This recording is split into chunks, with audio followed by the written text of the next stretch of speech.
This month's podcasts are sponsored by Aubergine Legal. Do you sometimes worry that your business isn't meeting all its legal compliance requirements and wonder if you're ticking all the legal boxes? Are you losing sleep worrying about a piece of legislation that you may or may not be complying with?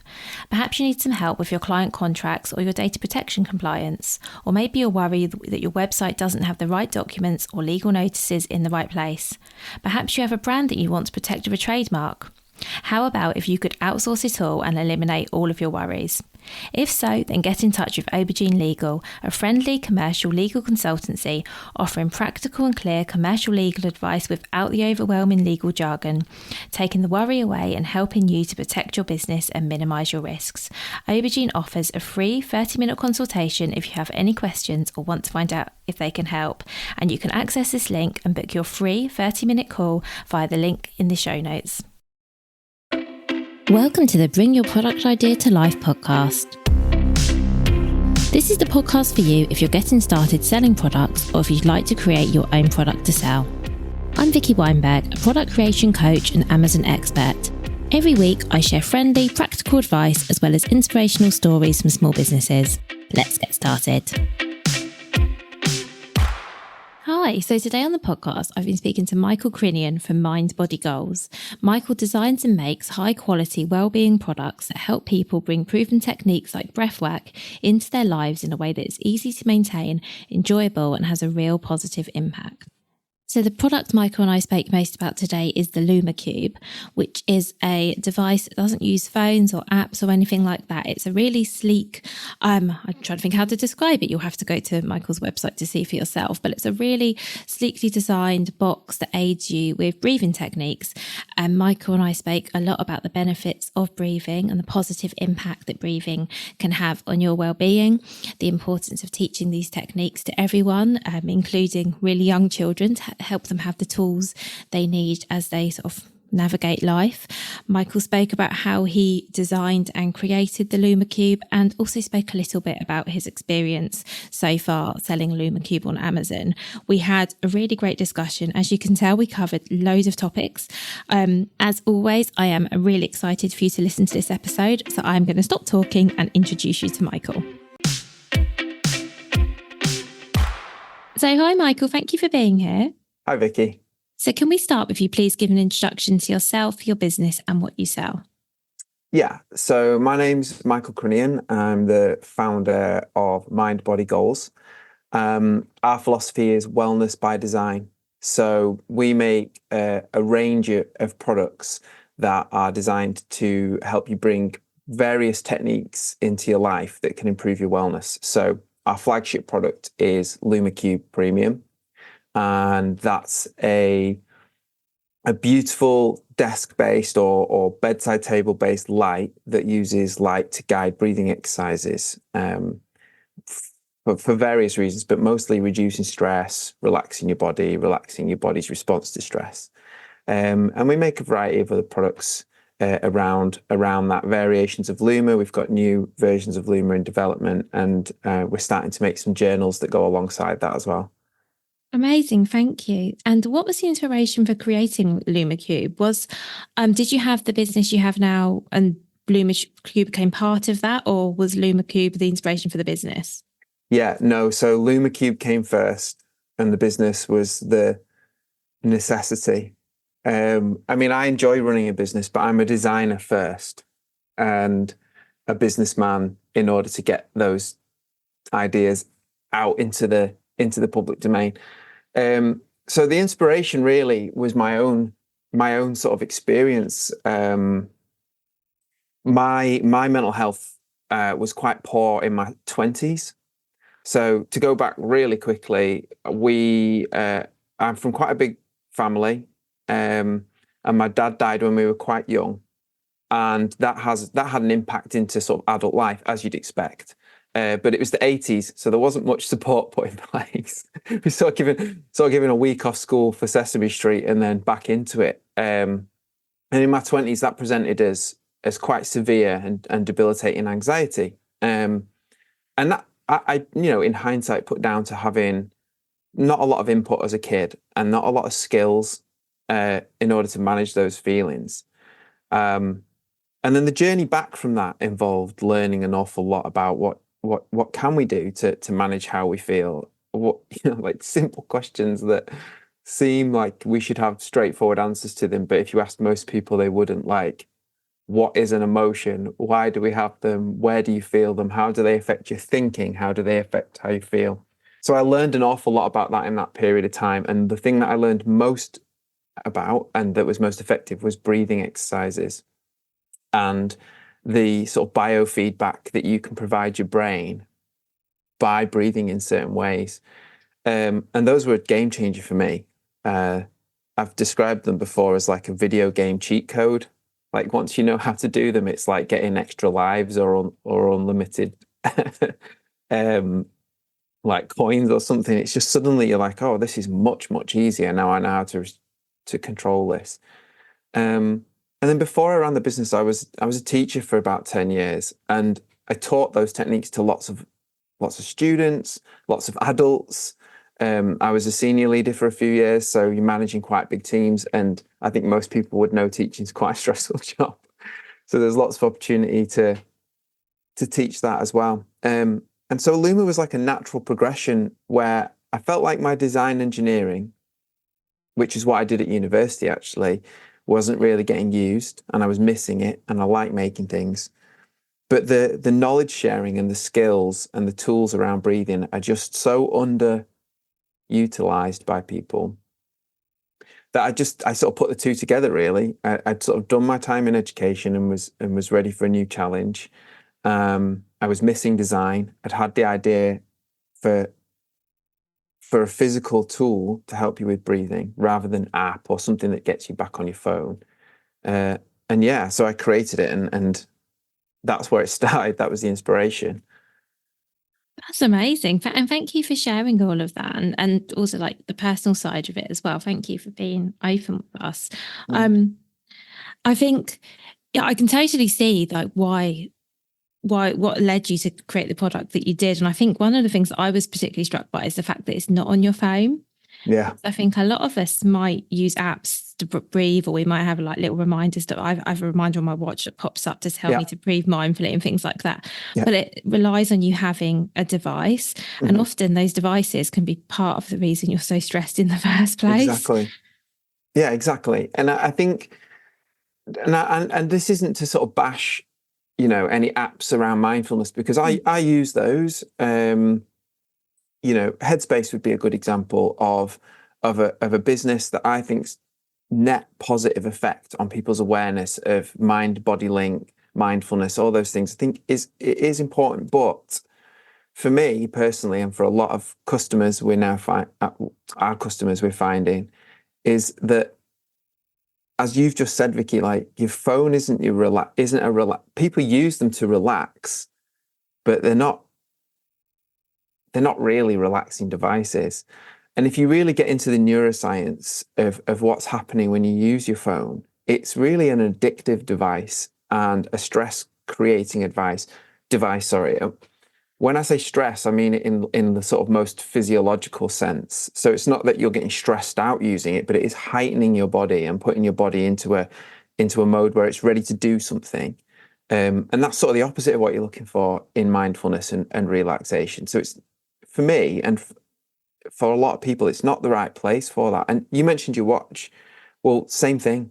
Our brains change shape and learn, which is what learning is, and learn responses to environments, people, situations, things.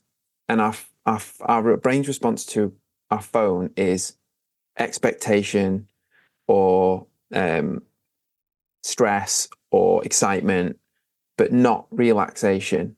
So yeah, that's the reason, and it's really one of our big USPs. And the thing that most people that own Luma really love about it is that they are away from the screens.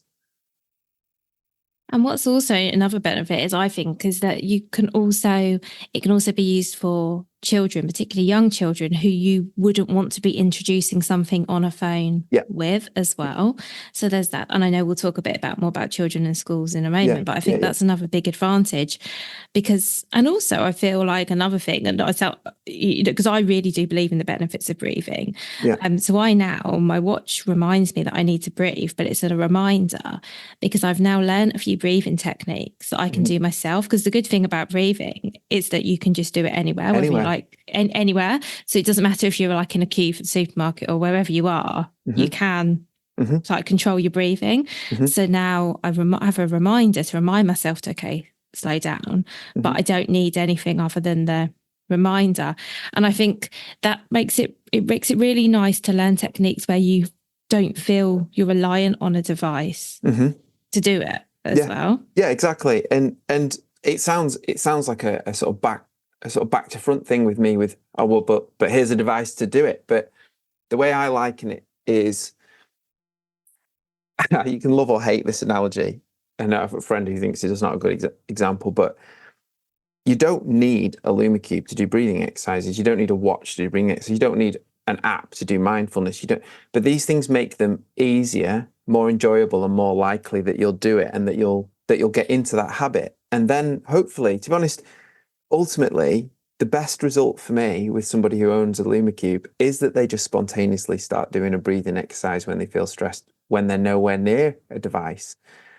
But if they are feeling a little overwhelmed or they just want that guidance, it's there when you need it. Because like you said, ultimately, it's built into you and you can do it any way you want. The supermarket's a great one because I hate the supermarket. I find that a really stressful environment. And I was there yesterday and I know I did a breathing exercise.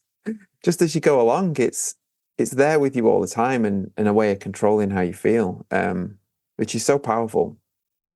Absolutely. And I do agree that I do still think there's a place for a device as well. And particularly coming back to children, because I think it's a great way of explaining to children how to follow a breathing exercise, because it is not an easy thing.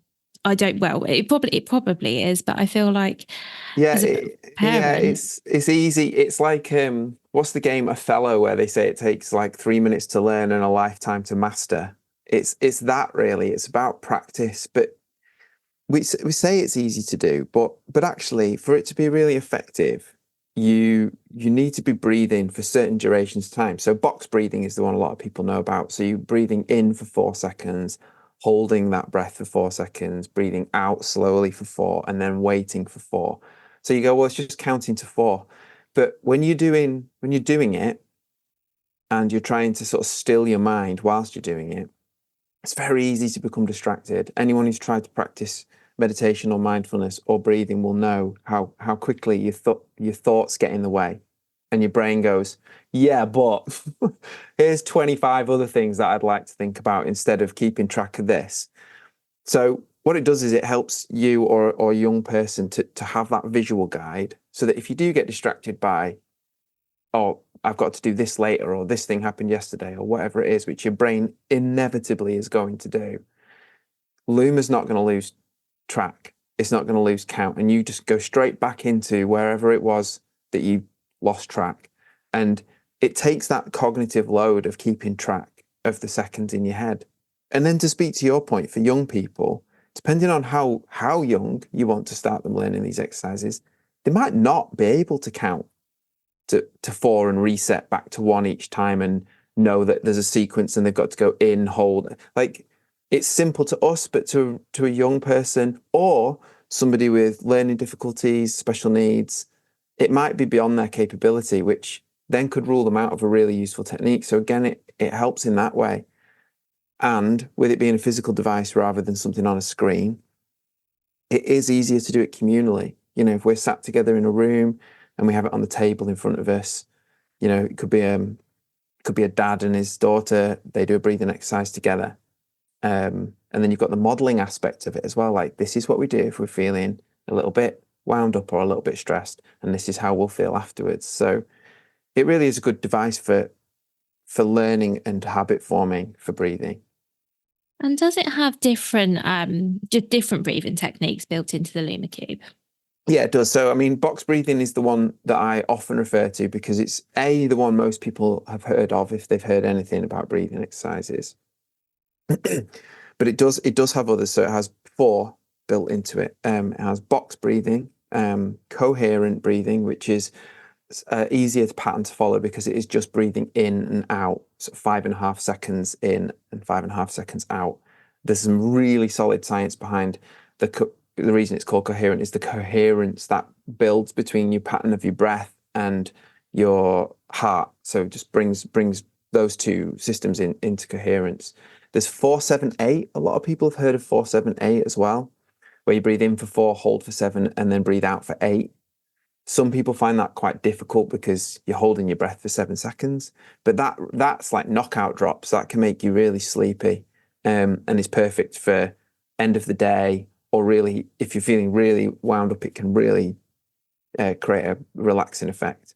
And then there's a triangle as well. So that there's 4 most common breathing exercises. And then it does have extra modes as well. So it has one for for just before bed. So it's like sleep ritual, we call it. So it's an extended breathing exercise, and then it has a sunset lamp fade, so you can get off your phone. And it has hourglass mode, which is meant for when you're working. So you mentioned your watch giving you reminders, which is a good feature, but not everybody has a smartwatch, although most people do now. But not everybody wants to be buzzed on their or beeped on their wrist. Some people will describe it as being pestered. So Luma has an hourglass. I call it nudge, not a reminder. So it'll light up once an hour and just kind of indicate that an hour's gone by. But if you're in deep focus and you're working, then maybe you should work through if you're towards the end of a task. But taking a quick break is going to help you focus. So it has quite a few modes in. They're all centered around doing breathing exercises. Thank you so much for talking through those, because I was about to ask a little bit about the benefits of intentional breathing, and you've covered off loads of those there without me even asking. So that was great. But is there anything else before? Because I am going to ask a lot more questions about sort of designing of Luma Cube, because it is so clever. And now I realise you have a design background that some of this is making more sense for me. But is there anything else you wanted to talk about around breathing and the benefits of breathing? So if someone's listening and going, well, this is all very good, but I'm breathing right now. Yeah. I mean, I had a pound for every time I heard that. Yes, you are breathing now, hopefully. Otherwise, you're going to struggle to listen to the podcast. But so not to get to sort of surface level on the science of it, I think the first thing to say is that breathing exercises are scientifically validated. There's multiple studies that have been done by multiple different people that aren't biased by their funding, that show the efficacy of breathing exercises and the effect it has on our nervous system. So I think the best way and the most relatable way to talk about the science is most people have heard of the fight or flight response. And that's that feeling you get when something startles you or frightens you or worries you, and you feel that jolt in your body, or you feel that rush of sort of fear or anger or anxiety. And that is a very, very, very old part of the brain detecting something dangerous and getting your body ready for what is a very, very outdated response to danger, which is to fight or run away. Now, back when we were evolving, that was super useful because the threat was more than likely someone who was trying to take your things or an animal that was trying to eat you. So you needed to fight or run away. Now it's more than likely an email from your boss or an unpaid bill reminder. You can't fight a bill and you can't run away from your boss. So having a physiological effect that puts more blood into your muscles and slows down your digestive system and turns off the thinking parts of your brain in order for you to be able to run away quicker is not useful. And what breathing exercises do is reverse that response in the body, because one of the effects is for our breathing to change. If we consciously force it to breathe the way we would if we were relaxed, in our rest and digest state, it's often called, then that biofeedback goes back to the brain and helps shut down that fear response and that panic response. So it is, some people call it biohacking. I think that's a bit of a faddy term, but at the end of the day, we as humans have this unique ability to manually override our breathing that no other animal has. Like, we're the only mammal that can go, I'm going to hold my breath now, or I'm going to breathe at a different speed. And so we can use it, and it goes back up to the brain, up to the amygdala, the ancient part of the brain that looks after the emotions and sets off these alarm signals. And it closes, I mean, it doesn't shut it down, but it reverses the effect. And anyone who is listening that hasn't tried breathing exercises, I mean, the proof's in the pudding. Like, it just works. Like, you don't need to buy a Luma, although you should. You know, go find just a YouTube video that guides you through it, or just read a little bit and try it the next time you're feeling heightened. And I promise you, it'll have an effect. It's a biological response. That's really useful. Thank you. And just so you know, Michael, I wasn't asking a really facetious question. I just wanted to make sure that we explained to everyone. Yeah, 100%. Absolutely. Yeah, I know. I mean, I've had people say, well, breathing's just breathing. It doesn't, what can that possibly do? And it's surprising how many people, and including myself when I was younger, don't know that, and don't know that they've got that power to change how their body's responding. And it's interesting you saying about not knowing it when you were younger, because something I've definitely noticed having children of my own now is they are teaching these tools in school. Yeah. Whereas I'm sure you think you look younger than me, but I know when I was at school, we definitely weren't taught any of these tools. So nobody spoke about breathing, meditation, mindfulness.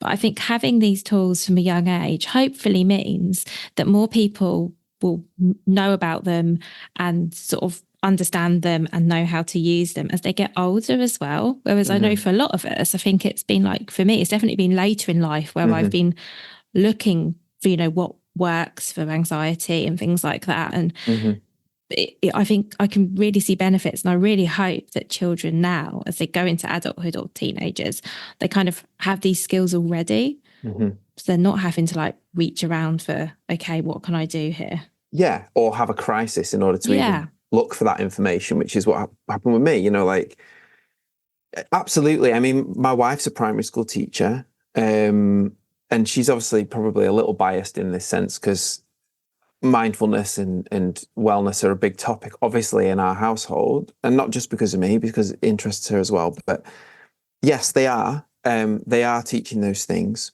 For me, it still needs to go further in education. It needs to become, it needs to achieve a level of importance that's akin to numeracy and literacy in my eyes.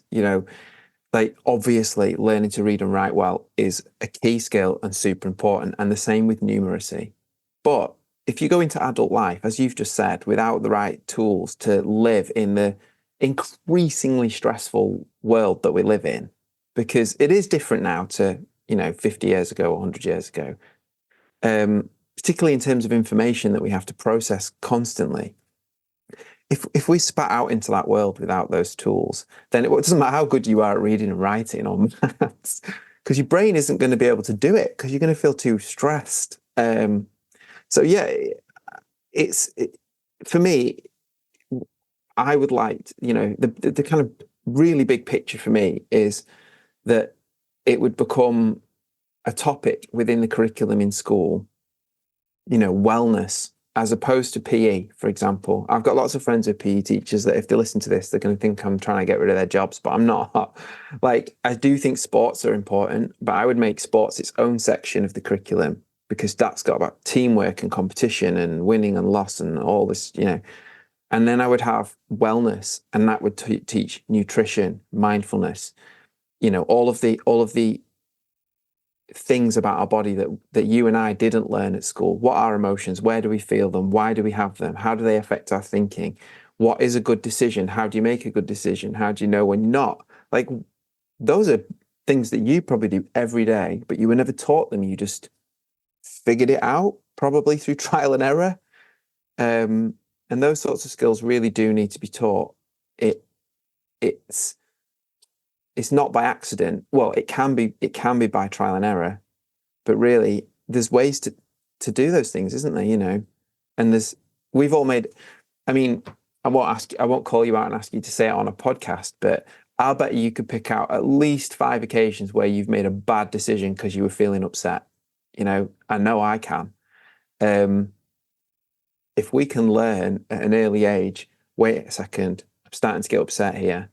I can feel myself starting to feel upset or fearful or whatever it is. Now might not be the time to respond, or now might not be the time to reply to that email, or now might not be the time to make that decision. That's life-changing for so many people, for everyone, really. And obviously, as an ex-teacher, it's something that I feel really important, feel really strongly about, and think is really important. Because without those skills, life is just harder. You're right. It is. And I can definitely think of those occasions. I won't share them here. But yes, you're right. And I think everyone listening can as well. I think we can all think of times where we've acted irrationally because we've been acting off emotion. And it's much easier said than done. And obviously hindsight's a wonderful thing. But you're right. And I think as we get older and wiser, perhaps we can sort of learn from that. Yeah. But yeah, I do agree with you that it'd be if we had those skills earlier, because no one tells you that's going to happen. No one tells you that sometimes you're going to feel upset, and when you feel upset you might make a bad decision. Unfortunately, I think most of us find this out the hard way. Or we pick it up most likely from our parents, and there's going to be a spectrum of how well that information is conveyed, and that sounds like you're pointing fingers at parents, but you're not, because the parents probably were never taught it either, and they've picked it up by osmosis. So it is definitely something that's teachable, and it is definitely something that's pretty much the same for everybody. Like I learned as a young person that, well, I certainly came away with the impression that my emotions were mine and they were very unique to me, but it's just not true. It's just not true. Like we all have very similar responses to situations, and they have very, very similar effects on our bodies and our thinking. And so you can teach people, you know what, if someone says this to you, it's going to feel like this, and that's going to mean that it's harder to think in this way. And so the way to manage that is this. And that's massive. It's definitely more useful than learning, like how glaciers form mountains. Don't get me wrong. Like geography, my mum was a geography teacher, so I always pick that example because I feel like I'm allowed to. But which is going to have a bigger effect on your life? That's fair. And I am going to talk to you about the design of Luma Cube soon, I promise. But while we're talking about schools and education, do you mind just sharing a little bit about your 10 to 1 initiative? Because I think that ties in really nicely. Yeah, absolutely. So for my experience in education, so I was a teacher, and then I was a head of year, which is the pastoral side. You're looking after young people's sort of more holistically their kind of emotional side of life. And then I was an assistant head in a mainstream school and in a special needs school. And what became apparent was that there's no shortage of teachers that care about these things. And that goes all the way up to leadership. But there is a shortage of time and money in education. And that's only becoming more and more squeezed with the current government, shall we say. And so what the 10 to 1 initiative does is try to help with that. So for every 10 products that we sell, so for every 10 Lumas we sell, as an example, one of those is then donated to a school for free, along with all of the resources that they need to teach essentially what we've just been talking about. Help the teacher learn it, and then help the teacher disseminate that information to the classes. And the reason that it's the resources as well is because even if it's free, if you don't make it basically time inexpensive, then teachers won't have time to implement that either.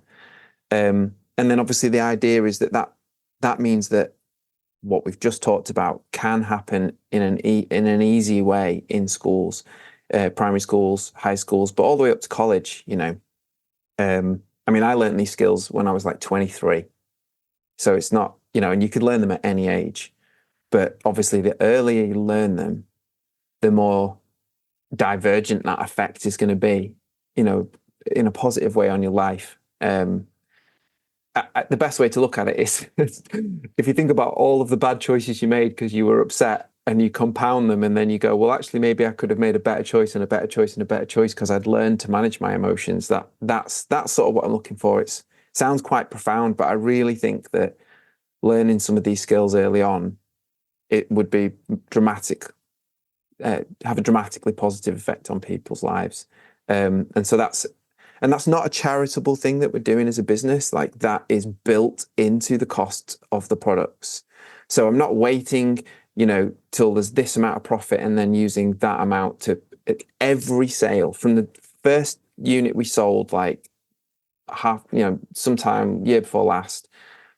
That was contributing straight away, right from the beginning, because it's important and it's where I want to be able to drive change.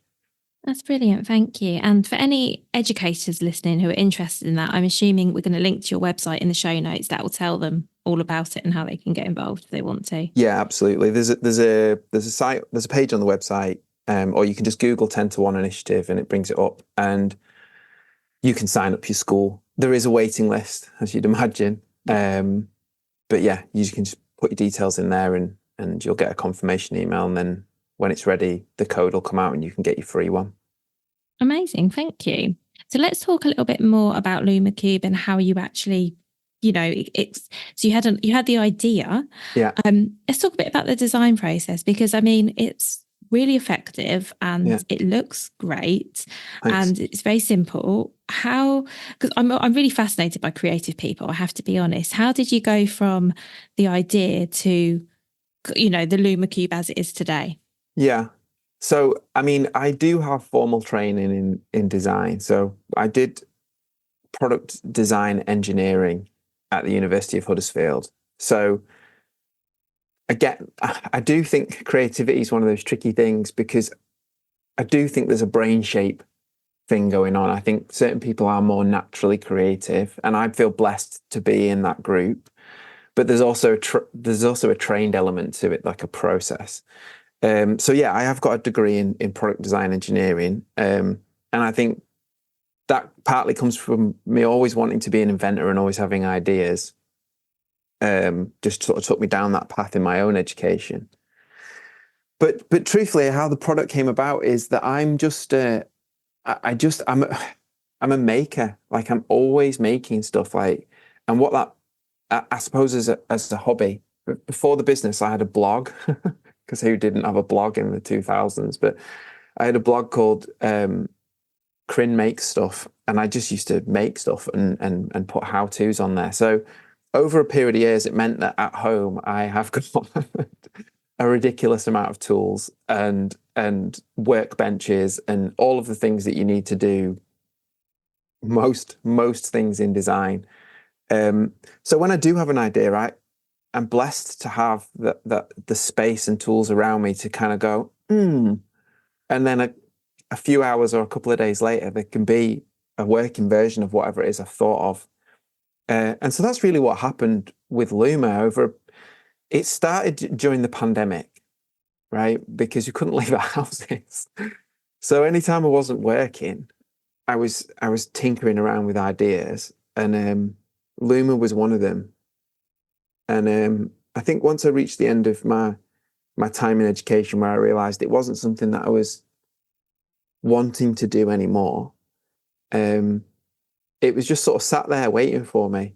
Like, well, you've got this, and a few people have told you it's a really good idea, so maybe you should put some time into it. So I did. I put a couple of solid weeks into like building a proper prototype. And there I was with my working, didn't look how it does now, but working prototype. I mean, it looked similar, and again, because I'd worked in design, I was blessed to have some people in my phone who I knew I could ring and get an honest appraisal of is this a product, or is this just something I've made? And the first person I called was a gentleman called Richard Hall, whom I used to work with in Leeds like many, many years back. And he runs a product design consultancy called PDM. And he absolutely loved it. And so then the journey of actually bringing it to market began. And Richard was a big part of that. But largely the design, the electronic engineering, the firmware, like the software development, packaging design, the logo, the first website, not the one we've got now because that's been redesigned since, was all me, because as you'll know, when you're an entrepreneur, it usually is. So it just came about from like a love of design, but the passion for what the product was designed to help people with, and the fortunate position of having too many tools, I guess. I think that's great. And I think it's amazing. And I think, you are, as you say, you are really blessed to have those skills. But then if you've got them, use them. I mean, I think, yes, it's very fortunate you could do all of that. But then equally, you weren't born with those skills. You learnt those skills and practiced the skills. And I think that's amazing that you were then when you said you did the electrical engineering, couldn't get the words out then yourself, I was like, wow, that's, because for me, it looks like it's a simple product, but I can imagine what's going on inside that little box is quite complex. So yeah, I'm very impressed. Thank you. Yeah. Well, I'm glad so the design intent was that from the user's perspective, this is quite a zen-like object. It's quite simple, clean, no screens, no visible buttons, just a beautiful object that's going to help you. But in order to achieve that look, it becomes technically quite challenging. Like it has LEDs inside it. That's how it changes color and how the light intensity changes. But making it so that you can't see that there's LEDs in there, and that it appears that the whole shell is just really evenly lit, and that the light moves around when you move it and changes shape as opposed to just changing brightness, was technically challenging. And like I say, I've got too many tools. So I've got 3D printers in my house, so I can design a shape and try it, and oh well, that worked, but that didn't. So yeah, it was a challenge, but a challenge that I love. I love that sort of stuff and solving those sorts of problems. And once you had something that worked, how easy is it to then find somebody to mass produce it? Because even though I guess you've got a working prototype, you've got designs, you've got something that works. Yeah, I'm just really curious about that. Does it make it easier, do you think, or were there still some challenges? No, it's having the skills and the knowledge that I have made it easier, and it was still very hard. So, you've got to find money, right? Like if you're launching a product, you've got to develop it like beyond your own workbench. That all the development I was able to do was still just a prototype. It was handmade base, and it was 3D printed shells, and it was circuit boards that are sort of not quite final design or wouldn't be production ready. So in order to get it to the market, you've got to find the money. And I was an ex-teacher, so I didn't have seed money. I was just, again, you make your own luck is what my friends say to me, but I do feel fortunate to have found an investor quite early who really bought into the mission of what I was doing. And they actually found me because I was on a podcast. I was sort of telling the story up until that point, and they reached out and were like, we want to help you get this. We want to help you get this onto the market now. So they funded that final stage where you've got to, have plastic injection molding tools made and get final design drawings for electronics produced and buy in the components and build the boards and all that. So it was still a tricky process, but because I had the background in design and engineering, it certainly made it easier and more enjoyable. I think if you didn't know what was going on, it would feel quite overwhelming quite quickly. But yeah, it's a process. It's a process. Yeah, I can see that. I mean, well done, by the way, on getting an investment as well. And also without having to I sort of so go out lucky. and look for investment. That is luck. But then, like you say, you do create, I believe there is an element of creating luck. And, you put yourself out there, you're on the podcast, the right person heard. But arguably, if you hadn't got on the podcast, they wouldn't have heard your story. So, you did have a part to play in that. And I totally agree that having that engineering background must have really helped you, because I think if you're suddenly talking about electrical components and circuit boards and that's not your world, I think that would be a really tricky thing to achieve, actually. Yeah. And it would end up costing more money because you would make not bad decisions, but slower decisions, or you'd have to seek advice, which would cost money and time. Whereas I was able to respond to the inevitable, right, we can't do that way now because those chips aren't available, or we're not able to do that now because you won't be able to get that plastic part out of a tool without it. I was able to make decisions on that quickly because I understood the processes, and I enjoyed it. Like I say, I really enjoy product design. So yeah, it was fun, but it was hard. Yeah, I totally see that. Yeah.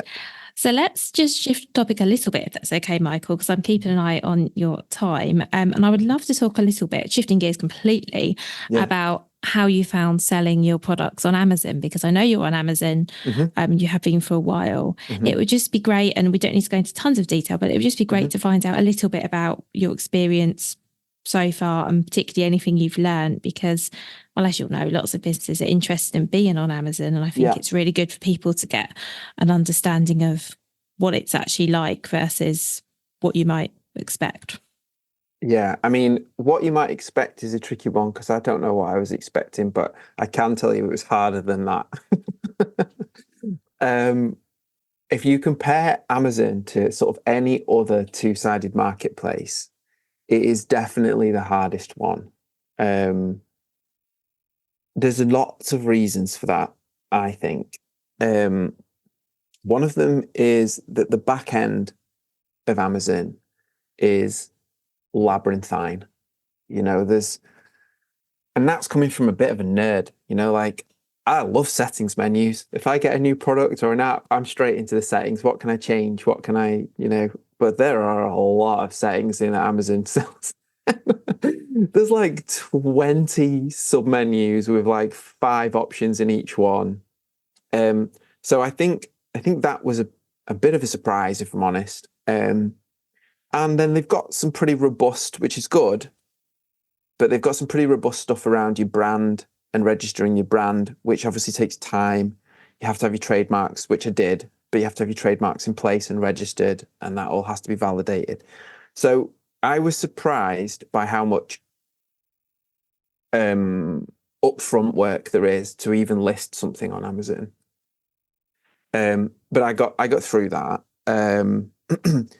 But then I suppose the next thing that I found most surprising, and I've talked to you about this before, is that the buyer mentality on Amazon is quite different to the other places that we sell, like my experience of it. So when we sell direct through the website, we don't really get any returns. Like if we've had a couple of units that have had a fault and they send it back and we send them a new one, that's normal. It's an electronic product.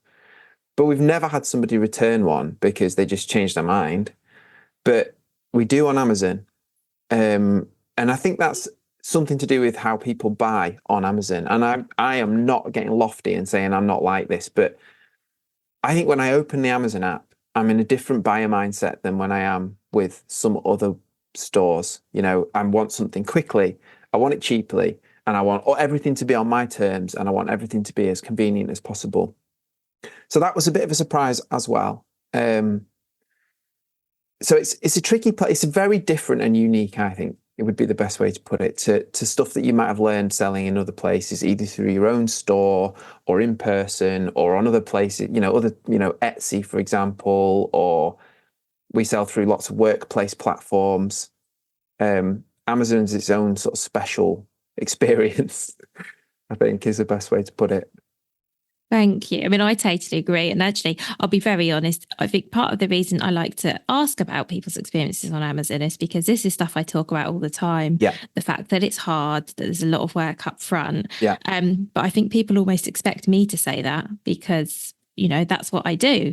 Of course, I'm going to say that it's hard to sell on Amazon because it's in my interest to. But genuinely, no, the reason I say it's hard to sell on Amazon is because it's hard to sell on Amazon. It is proper hard to sell on Amazon. Yeah. And you need somebody, like I say, I am nerdy and I don't like being beaten by anything really, but certainly not a software platform.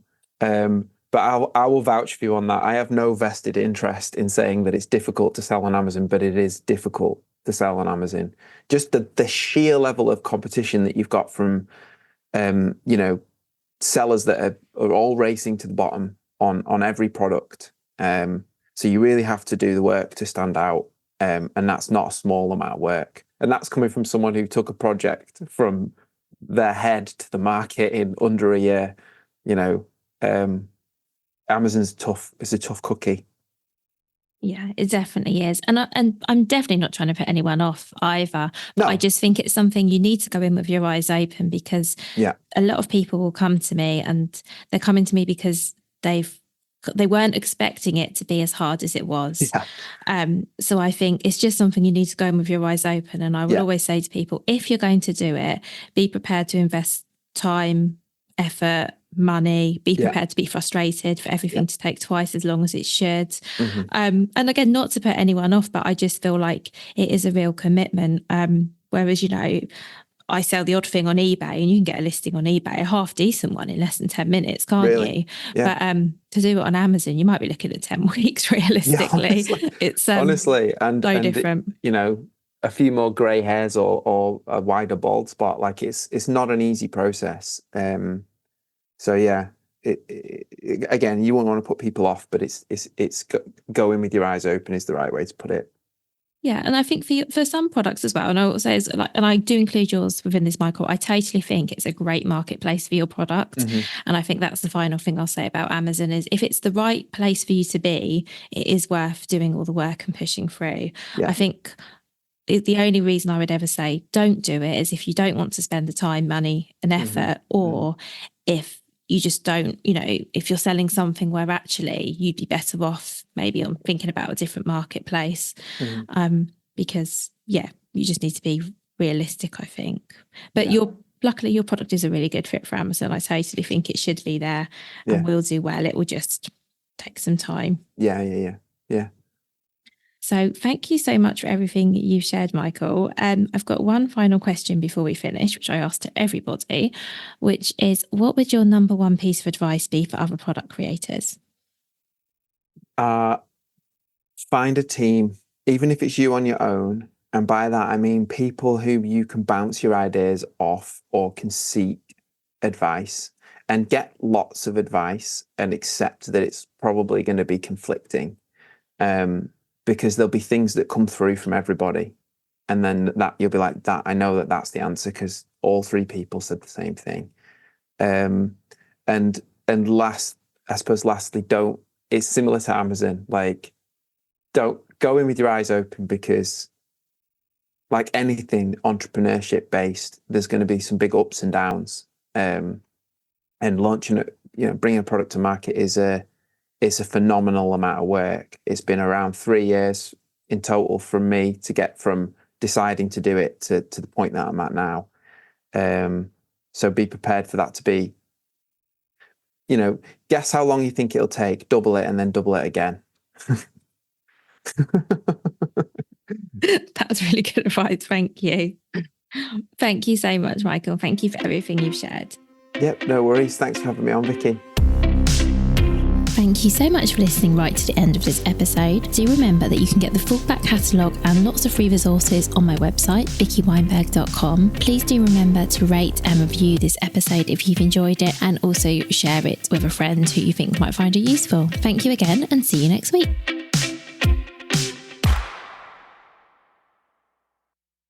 If you've been inspired to start a podcast in 2024, I really recommend my podcast host, Captivate.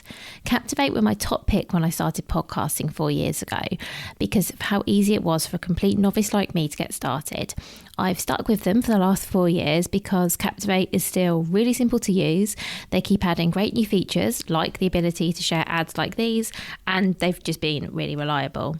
So when you're ready to start your own podcast, you can use the link in the show notes and get a free 7-day trial with Captivate.